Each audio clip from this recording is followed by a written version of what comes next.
बिस्मिल्लाहिर्रहमानिर्रहीम। कि अगर तुम इल्म में इजाफा चाहते हो, नॉलेज में इजाफा चाहते हो, तो तुम मेरे पांचवें और छठे वारिस का वास्ता दो। उलूम आले मोहम्मद को पांचवें इमाम और छठे इमाम ने फैलाया था।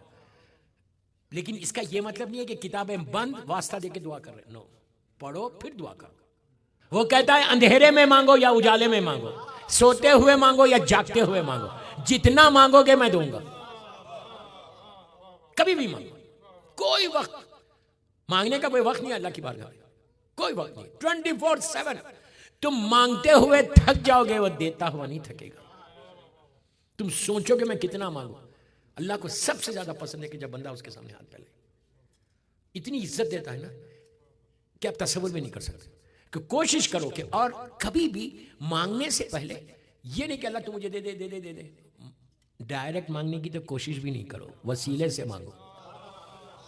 हम डायरेक्ट मांगने वालों में नहीं हैं,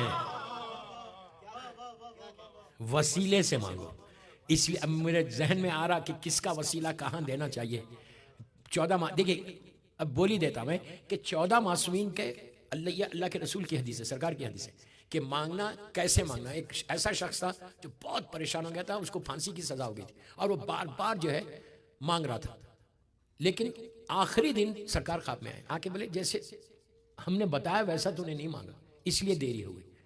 उसने पूछा कैसे? अब आप सुनो। कहा कि अगर आखिरत के लिए दुआ मांगना है, जो हम कभी भी नहीं मांगते, आखिरत लाइफ आफ्टर डेथ के लिए दुआ मांगे कि वो जिंदगी मेरी अच्छी गुजरे। हम हमेशा मांगेंगे कैलगरी में जिंदगी अच्छी गुजरे, बिल्कुल मांगो, ये कोई गलत दुआ नहीं है।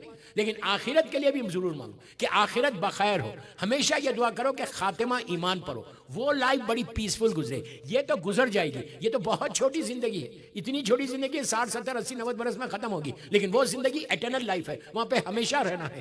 तो आखिर अल्लाह के रसूल कहते हैं कि आखिरत के लिए दुआ मांग रहे तो मेरा वास्ता दो, मेरी बेटी फातिमा का वास्ता दो, और मेरे दोनों बच्चे हसन और हुसैन का वास्ता दो।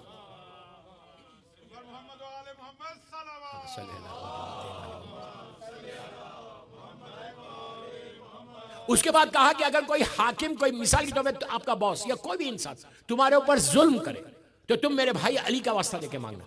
तो रावी ने कहा कि या रसूलल्लाह, मौला के ऊपर इतना जुल्म हो, शहजादी का दरवाजा जला, शहजादी शहीद हुई, अली ने तो कुछ नहीं किया उनके साथ, फिर जालिमीन के साथ का वास्ता, जालिमीन अगर कोई जुल्म करे तो अली का वास्ता दे। तो आपने कहा सुनो, वो मेरे और मेरे भाई का एक मुआहदा था, वरना दुनिया देखती कि अली उन जालिमों से बदला कैसे लेता है।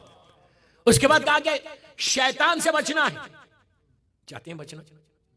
कोई नहीं बोल रहा।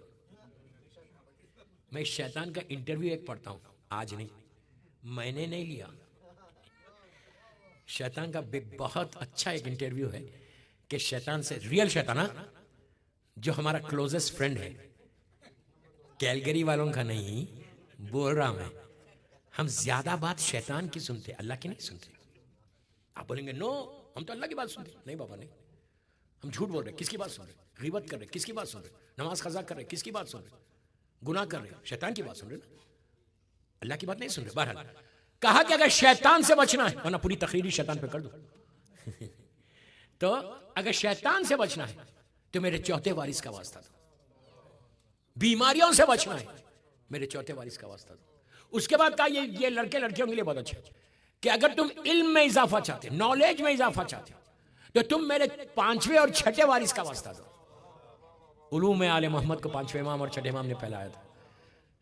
लेकिन इसका यह मतलब नहीं है कि किताबें बंद वास्ता देके दुआ कर रहे। नो, पढ़ो फिर दुआ करो।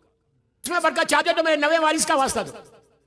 उसके बाद कहा कि अगर तुम ये चाहते हो कि तुमको इबादत की तौफीक अल्लाह अता करे, मेरे दिल में ख्याल है कि मैं अल्लाह की इबादत करूंगा, मैं नमाज शब को उठूंगा नहीं उठते, मैं ये नमाज पढ़ूंगा नहीं उठते, मैं किसी की हेल्प करूंगा नहीं कर सकता, दिल में है लेकिन नहीं कर सकता। तो कहा कि अगर तुम चाहते हो कि तो अल्लाह तुमको इबादत की तौफीक अता फरमाए तो मेरे 10वें और 11वें वारिस का वास्ता देना।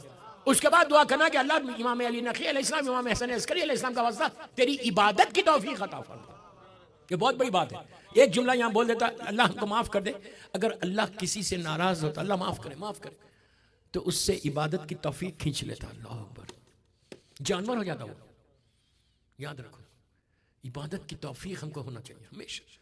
बहरहाल 10वें और 11वें का वास्ता था। उसके बाद सरकार ने अपने हाथ को ऐसे किया, गर्दन पे रखा, कहा कि अगर मौत भी आ जाए, सामने मौत है और तुम हक पे हो, उस वक्त तुम अगर मेरे कायम का वास्ता दोगे, हमारे इमाम का उसी वक्त आके वो बचा लेगा।